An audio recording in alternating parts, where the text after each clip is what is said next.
Pourquoi personne n'est conscient que les soins dentaires à l'étranger donnent droit à un remboursement d'impôts?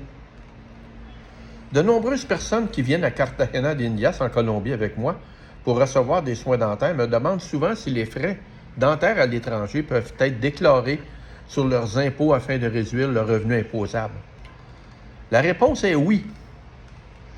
Il y a quelques années, j'ai discuté avec un fonctionnaire de l'Agence de revenus du Canada et il m'a expliqué clairement certaines conditions à remplir pour pouvoir demander un crédit d'impôt ou un remboursement d'impôt pour frais médicaux effectués à l'étranger.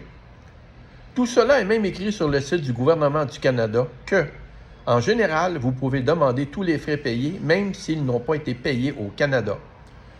Pour le Québec, j'ai parcouru leur page web afin de bien lire et comprendre en détail ce sujet. Il en ressort les points importants suivants. Aucun remboursement n'est offert pour des soins dentaires purement esthétiques comme le blanchiment dentaire ou les facettes dentaires.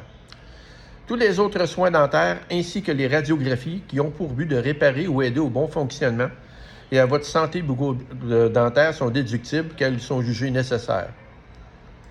Les médicaments ne sont pas déductibles car vous devez avoir reçu une ordonnance du dentiste et délivrée par un pharmacien autorisé.